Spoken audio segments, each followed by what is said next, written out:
जय हिंद मेरे प्यारे साथी, मैं अमरजीत अपने अभ्यास पर परिवार में आप सभी का स्वागत करता हूं। तो आइए साइंस का प्रैक्टिस से शुरुआत करते हैं को मोटिवेशनल कोट के साथ कि समय के पास उतना समय नहीं है कि वो आपको दोबारा समय दे सके, इसीलिए समय को बिना बर्बाद करते हुए शुरुआत करते हैं आज का पहला क्वेश्चन। तो आज का पहला क्वेश्चन है कि प्राचीन चट्टान की उम्र का पता लगाया जाता है, तो किसके द्वारा लगाया जाता है? देखिए, यूरेनियम लेड आयु गणना द्वारा।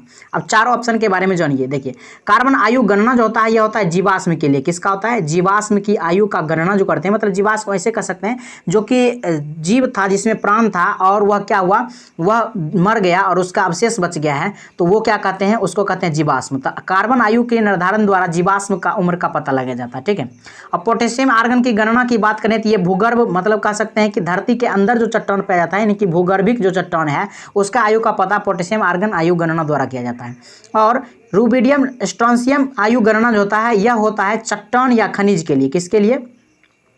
चट्टान या खनिज के लिए। जो हम लोग देखते हैं कि धरती के अंदर से निकाला जाता है जो भी चीज़, तो उसको खनिज कहा जाता है। ठीक है। तो चट्टान और खनिज को रूबिडियम स्ट्रोंसियम आयु गणना किया जाता है। और यूरेनियम लेड जो है यह प्राचीन, मतलब बहुत पुराना रहेगा, या पृथ्वी की आयु की गणना की जाती है। पृथ्वी पर जो बहुत प्राचीन चट्टान है वो यूरेनियम लेड आयु गणना द्वारा किया जाता है।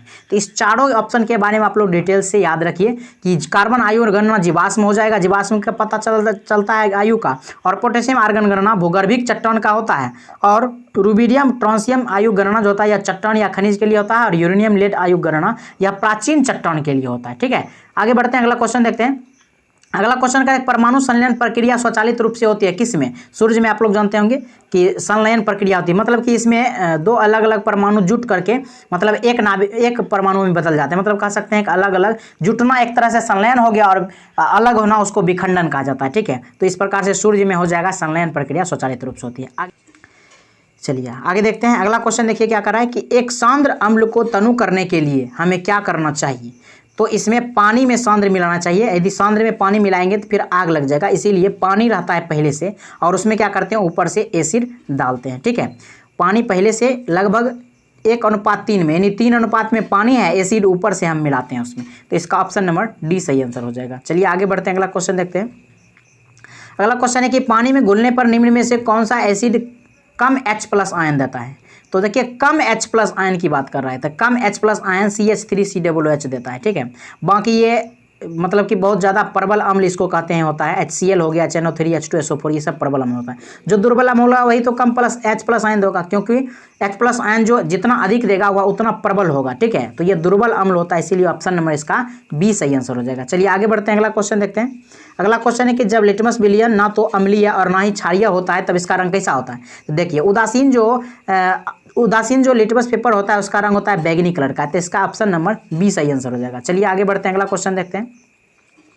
अगला क्वेश्चन है कि धातु जिसे कुछ देर के लिए हवा में रखा जाता है उस पर हरे बेसिक कार्बोनेट की परत चढ़ जाती है, तो वह धातु कौन सी होती है? तो देखिए, ये जो धातु होती है, जब इसमें हरा रंग का बेसिक कार्बोनेट चढ़ जाएगा, तो हरा रंग का जब चढ़ जाता है तो इसका हो जाता है तांबा रहता है। क्या रहता है? तांबा। और यह कहता है H2S बनाता है, जिसके कारण ये हरा रंग का हो जाता है। यदि बात करेगा आपको कि काले रंग का हो जाता है तब चांदी होगा, क्योंकि चांदी में AgS बनता है, मतलब ये सिल्वर जो है सो ये सल्फर के साथ अभिक्रिया करके और इसको सिल्वर सल्फाइड का कहते हैं कि एक तरह से बना लेता है ये, तो ब्लैक हो जाता है, मतलब काला हो जाता है चांदी। ठीक है।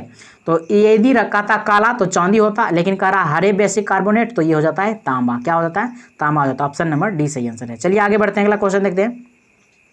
कह रहा है कि निम्न में से विषम के चयन कीजिए। देखिए, सिलिकॉन दिया है, फास्फोरस, जर्मेनियम, आर्सेनिक। देखिए, सिलिकॉन, जर्मेनियम और आर्सेनिक ये सब क्या है? उपधातु है। क्या है? उपधातु। और फास्फोरस की बात करेगा तो ये अधातु है, इसीलिए इसका आंसर क्या हो जाएगा? फास्फोरस पी, यानी ऑप्शन नंबर डी सही आंसर हो जाएगा। चलिए आगे बढ़ते हैं, अगला क्वेश्चन देखते हैं। अगला क्वेश्चन है कि निम्नलिखित में से कौन सा हैलोजन का क्वथनांक उच्चतम होता है? किस हैलोजन का क्वथनांक उच्चतम होता है? तो देखिए, इसका ऑप्शन डी हो जाएगा। आयोडीन का जो है क्वथनांक उच्चतम होता है। बाकी फ्लोरीन, ब्रोमीन, और उसके बाद क्लोरीन, ये सब क्या है? आयोडीन सबसे लास्ट में होता है। तो जितना नीचे जाता है क्वथनांक धीरे धीरे बढ़ता जाता है। तो सबसे पहले फ्लोरीन आता है हेलोजन ग्रुप में, फ्लोरीन, क्लोरीन, उसके बाद आता है ब्रोमीन, उसके बाद आता है आयोडीन। ठीक है। तो आयोडीन सबसे नीचे है, मतलब उच्च क्वथनांक होगा। चलिए आगे बढ़ते हैं, अगला क्वेश्चन देखते हैं। अगला क्वेश्चन है कि कार्बन के क्या है? कार्बन के डैश अपूर्व में कार्बन परमाणुओं का फुटबॉल के आकार का व्यवस्थित किया जाता है। देखिए ये जो कार्बन 60 है 60 कार्बन 60 है, यह फुटबॉल के आकार का होता है, ठीक है। बाकी ये सब के कोई निश्चित आकार नहीं है और ये सब होता भी नहीं है शायद। तो कार्बन 60 जो होता है इसका जो है फुटबॉल के आकार का होता है। ऑप्शन नंबर सी सही आंसर हो जाएगा। चलिए आगे बढ़ते हैं, अगला क्वेश्चन देखते हैं। अगला क्वेश्चन कह रहा है कि सितारों में प्लाज्मा बनने का कारण क्या है।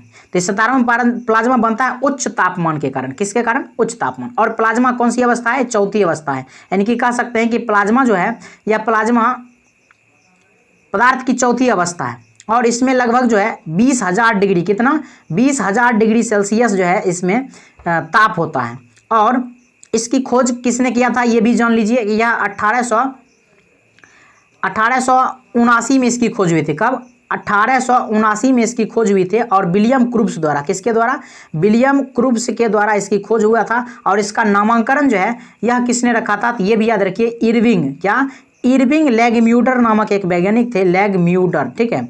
और इरविंग लैगम्यूटर ने इसका नाम रखा था प्लाज्मा और खोज किया था विलियम क्रूब्स ने, ठीक है। याद रखिए। आगे बढ़ते हैं, अगला क्वेश्चन देखते हैं। करा क्या? इलेक्ट्रॉन सूक्ष्मदर्शी की खोज किसने किया था? तो नॉल एवं रस्का नामक वैज्ञानिक ने क्या किया था? इलेक्ट्रॉन सूक्ष्मदर्शी की खोज किया था। अब स्लाइडेन एवं स्वान की बात करेगा तो स्लाइडेन एवं स्वान क्या दिया था? यह था कोशिका सिद्धांत। क्या दिया था? कोशिका सिद्धांत किसने दिया था? स्लाइडेन एवं स्वान ने दिया था। वाटसन एवं क्रिक ने डबल हेलिक्स मॉडल दिया था जो कि डीएनए के खोज के लिए जाना जाता है, ठीक है। तो डीएनए में ही बोला था कि ऐसा जो है इस प्रकार के डबल हेलिक्स मॉडल में डीएनए होता है। तो वाटसन एवं क्रिक ने डबल हेलिक्स मॉडल दिया था किसके लिए? डीएनए के लिए, ठीक है। फ्लेमिंग एवं ब्राउन के बारे में, फ्लेमिंग के जानते हैं बॉम्स का नियम था, ब्राउन का रॉबर्ट ब्राउन ने केंद्रक का खोज किया था, कोशिका का केंद्रक का खोज। तो इस तरह से याद रखिए। चलिए आगे बढ़ते हैं, अगला क्वेश्चन देखते हैं। अगला क्वेश्चन है कि निम्नलिखित में से किसमें होमोडोंट दांत पाए जाते हैं। देखिए जिस भी जंतु के या जिस भी जीव का दांत एक ही प्रकार का होता है उसको कहते हैं होमोडोंट और अलग अलग प्रकार का होगा तो हेटेरोडोंट। जैसे कि मनुष्य में 4 प्रकार के दांत होते हैं, होता है ना, कृंतक, रदनक, अग्रचर्वणक और चर्वणक, 4 प्रकार। तो ये अलग अलग प्रकार के हो गया तो ये हो गया हेटेरोडोंट। क्या होता है? हेटेरोडोंट। और होमोडोंट की बात करेगा तो एक ही प्रकार के दांत। तो मछलियों में सभी दांत एक ही प्रकार के होते हैं तो इसीलिए मछली हो जाएगा इसका सही आंसर हो जाएगा, ठीक है। बाकी मानव हो गया, घोड़ा हो गया, तेंदुआ हो गया, इस सब में अलग अलग प्रकार के दांत होते हैं, कई प्रकार के। मनुष्य में 4 प्रकार के दांत होते हैं इसीलिए मनुष्य क्या है? हेटेरोडोंट है। और मछली जो है एक ही प्रकार के दांत होते हैं इसीलिए इसको होमोडोंट कहा जाता है। चलिए आगे बढ़ते हैं, अगला क्वेश्चन देखते हैं। अगला क्वेश्चन कह रहा है कि हमारी छोड़ी हुई सांस कि हवा में CO2 की मात्रा लगभग कितनी प्रतिशत होती है? तो CO2 की मात्रा 4%। आप याद रखिए सभी को। जैसे कि हम लोग 78% क्या लेते हैं? नाइट्रोजन लेते हैं, ठीक है। और उसके बाद 21% लगभग ऑक्सीजन लेते हैं और लगभग 0.03% के आसपास CO2 लेते हैं। लेकिन जब छोड़ते हैं तो ये तो नाइट्रोजन तो 78% ही छोड़ते हैं, लेकिन ऑक्सीजन की मात्रा घट जाती है जो कि 17% ही मात्र छोड़ते हैं और कार्बन डाइऑक्साइड बढ़ करके 4% हो जाता है। तो इसको याद रखिए, कार्बन 4% और 17, यानी कि इसको जाता है निःश्वासन। क्या कहा जाता है? इसको निःश्वासन कहा जाता है। और जब लेते हैं तो उसको कहते हैं निःश्वासन। क्या कहते हैं? निःश्वासन। निःश्वासन हो गया लेने को और निःश्वासन हो गया छोड़ने को, ठीक है। तो इस प्रकार से ये परसेंटेज याद रखिए। चलिए आगे बढ़ते हैं, अगला क्वेश्चन देखते हैं। अगला क्वेश्चन है कि बंद खानों में दुर्घटना का कारण क्या है? तो ये कार्बन मोनोऑक्साइड के कारण दुर्घटना हो जाता है, ठीक है। ये जैसे कार्बन मोनोऑक्साइड जानते हैं कि RBC के साथ अभिक्रिया हीमोग्लोबिन से मिल करके यह तेजी से अभिक्रिया करता है और यह क्या करता है? श्वास मतलब कि कह सकते हैं कि परिवहन को रोक देता है RBC के अंदर, इसीलिए आदमी के दम घुटने से मृत्यु हो सकती है। तो ये कार्बन मोनोऑक्साइड के कारण होती है, ठीक है। आगे बढ़ते हैं, अगला क्वेश्चन देखते हैं। तो देखिए ये क्वेश्चन क्या कह रहा है कि एक ध्वनि तरंग की गति दिया हुआ है 350 मीटर पर सेकंड है। यदि इसकी तरंग दैर्घ्य 2 सेंटीमीटर हो तो तरंग दैर्घ्य की आवृत्ति क्या है? तो देखिए n बराबर क्या होता है? v/λ। क्या होता है? लैम्डा। लैम्डा यहाँ की तरंग दैर्घ्य है, ठीक है। और v क्या है? वेग है, ये ध्वनि का वेग है। तो अब देखिए इसमें मान रखेंगे, यदि मान रखेंगे तो कितना हो जाएगा? 350 और बटे में आ जाएगा 2 और 2 सेंटीमीटर में है तो इसको क्या करेंगे? मीटर में बदलने के लिए 100 से भाग देंगे तो ये ऊपर चला जाएगा तो ऊपर हो जाएगा 2। अगर 2 से काटेंगे तो लगभग आ जाएगा 1750, उसके बाद हो जाएगा कितना? 0 3 0, यानी कि 17,530। तो मतलब कह सकते हैं 1,75,000 हर्ट्ज के आसपास ये आ जाएगा, ठीक है। तो 1,75,000 हर्ट्ज के आसपास आ जाएगा। तो इसमें देखिए ऑप्शन किसको नज़दीक है? तो ये नज़दीक आ रहा है कौन कौन? ये सी आ रहा है नज़दीक, ठीक है। तो इसका ऑप्शन सी सही आंसर हो जाएगा। चलिए आगे बढ़ते हैं, अगला क्वेश्चन देखते हैं। अगला क्वेश्चन क्या दिया हुआ है? अगला क्वेश्चन है कि रूट प्रतीकों के साथ लेंस फॉर्मूला क्या है? तो लेंस का फॉर्मूला क्या होता है, देखिए लेंस का फॉर्मूला हो जाता है 1/f बराबर 1/v माइनस 1/u। तो 1/v माइनस 1/u बराबर 1/f, यही होता है लेंस का फॉर्मूला। चलिए आगे बढ़ते हैं, अगला क्वेश्चन देखते हैं। अगला क्वेश्चन है कि एक उत्तल लेंस, एक उत्तल लेंस की फोकस दूरी दिया हुआ 2.5 मीटर है, तो इसकी क्षमता क्या है। तो देखिए क्षमता P पावर बराबर तो 1/f होता है। तो इसमें मान रखेंगे 1/2.5, ये दशमलव रहेंगे तो ऊपर जाएगा और ये लगभग काटेंगे तो 0.4 आ जाएगा। ठीक है, तो ऑप्शन नंबर इसका बी सही आंसर हो जाएगा कि 0.4 डायोप्टर का ये क्षमता होगा। चलिए आगे बढ़ते हैं, अगला क्वेश्चन देखते हैं। देखिए अगला क्वेश्चन ये कह रहा है कि किसी व्यक्ति को 80 सेंटीमीटर दूर से अधिक की दूरी को सुस्पष्ट नहीं देख सकती है, तो उसे कितनी क्षमता का लेंस का प्रयोग करना चाहिए। देखिए इसमें सबसे पहले दोष को समझना पड़ेगा। जो वस्तु दिखाई देता है, यानी नज़दीक का दिखाई दे रहा है तो निकट दृष्टि दोष, यदि दूर का दिखाई दे रहा है तो दूर दृष्टि दोष, मतलब जो दिखाई देता है वही दोष होता है। और निकट दृष्टि दोष को देखने के लिए हम लोग क्या करते हैं, अवतल लेंस का प्रयोग करते हैं, और दूर दृष्टि दोष को देखने के लिए उत्तल लेंस का प्रयोग करते हैं, यही तो होता है। तो याद रखिएगा निकट दृष्टि दोष, तो इसमें देखिए आदमी को दूर दिखाई नहीं दे रहा, मतलब निकट दिखाई दे रहा है, और निकट दिखाई दे रहा है तो ये अवतल लेंस का प्रयोग करेगा। अवतल लेंस का प्रयोग करेगा तो क्या हो जाएगा, इसकी क्षमता आएगी वो क्या आएगा, निगेटिव आएगा। निगेटिव आएगा तो हम मतलब ये क्षमता का फॉर्मूला लगाएंगे, P बराबर क्या होता है 1/f, और यहाँ पर मान रखेंगे माइनस में, तो माइनस में तो 1/बटे में कर देंगे 80। ठीक है, और इसको मीटर में बदलेंगे तो ऊपर 100 हो जाएगा। ठीक है, क्योंकि नीचे भाग देंगे 100 से तो ये कट के ऊपर ही जाएगा, और इसको काटिए, देखिए ये कितना आ जाएगा, लगभग 1.25 आ जाएगा। तो इसका ऑप्शन नंबर कितना आ जाएगा, ऑप्शन नंबर बी इसका सही आंसर हो जाएगा। ठीक है, याद रखिए इसका ऑप्शन नंबर बी हो जाएगा। माइनस में आएगा क्योंकि इसमें अवतल लेंस का प्रयोग होगा, क्योंकि निकट दिखाई दे रहा है तो निकट दृष्टि दोष ही है। ऑप्शन बी सही है। देखिए अगला क्वेश्चन क्या कर रहा है, अगला क्वेश्चन दिया हुआ है कि एक शिक्षक को 40 सेंटीमीटर से निकट की वस्तु स्पष्ट नहीं दिखाई देती है, तो स्पष्ट दृष्टि की न्यूनतम दूरी, मतलब स्पष्ट दृष्टि की न्यूनतम दूरी का मतलब हो गया 25 सेंटीमीटर। कितना, 25 सेंटीमीटर की दूरी पर किताब को रखकर पढ़ने के लिए उसे कितनी क्षमता वाले लेंस की आवश्यकता पड़ेगी। तो सबसे पहले नंबर तो इसमें देखिए वस्तु की दूरी दिया हुआ है और प्रतिबिंब की दूरी भी दिया हुआ है, तो इसमें हमको फोकस दूरी निकालना पड़ेगा, अर्थात हम ये फॉर्मूला कौन सा लगाएंगे, 1/f बराबर 1/v माइनस 1/u, यही लगाएंगे। और ये लगाएंगे तो देखिए तो 1/-40 माइनस 1/-25, और देखिए ये माइनस माइनस चिन्ह गुना हो जाएगा, क्योंकि ये भी है ये यू है। अब देखिए इसमें क्या हो जाएगा 1/-40, अब प्लस में हो जाएगा कितना 1/25, क्योंकि ये माइनस से माइनस चिन्ह गुना होगा प्लस हो जाएगा।